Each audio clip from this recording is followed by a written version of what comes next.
क्या आपने कभी परियों को देखा? देखना भी मत, वरना आपका वो देखना जानलेवा हो सकता है। आज मैं आपको एक ऐसी कहानी बताने वाला हूँ जो कि वो परियों से जुड़ी है। बहुत साल पहले की बात है। एक गांव में रमेश नाम का एक आदमी था और वो खेती करता था और उसके करीब के खेत में एक कुआं था। फिर एक दिन रमेश की खेत की फसल चोरी होने से बचाने के लिए उसको उस रात खेत के पास ही रुकना पड़ा। फिर वो उस रात खेत के पास ही सो गया, पर करीब आधी रात को अचानक से उसकी आँख खुली।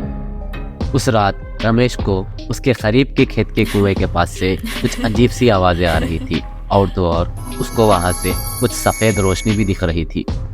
फिर उसके बाद रमेश चिंता में डूब गया। वो सोचने लगा आखिर क्या हो सकता है। फिर उसने उस कुएं के पास जाने का फैसला किया। अब धीरे धीरे वो कुएं की ओर बढ़ता गया। फिर जैसे ही वो उधर पहुंचा, वो उधर का नज़ारा देखकर एकदम से चौंक गया। उसके तो होश ही उड़ गए। वहाँ उसने बहुत सारी परियों को नहाते हुए देखा। उसके कुछ ही देर बाद एक परी ने उसकी आहट को महसूस कर लिया।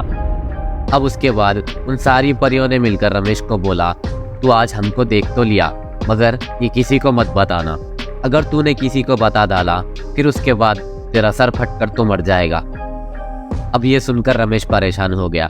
कई दिन तक वो उस राज को किसी को नहीं बताया, मगर फिर कुछ दिन बाद उससे रहा नहीं गया। फिर उसने उस राज को उसकी बीवी को बताया। जैसे ही वो उन परियों का किस्सा उसकी बीवी को बताया, उसके तुरंत बाद रमेश का सर फटकर वो मर गया। दोस्तों, आप लोग समझ रहे होंगे ये कहानी मनगढ़ंत है, मगर ये किस्सा मेरे माँ के गांव में सच में हुआ है और उस गांव में अभी तक उस कुएं को परियों का कुआं बुलाते हैं। मैं हमेशा जांच पड़ताल कर ही कहानियाँ डालता हूँ, अब जैसी जिसकी सोच। अगर आपको ये किस्सा पसंद आया तो एक लाइक कर दीजिए, और अगर आप भूतों में विश्वास नहीं करते हो तो हमारे चैनल के इस वीडियो को जाकर देखिए। Thank you.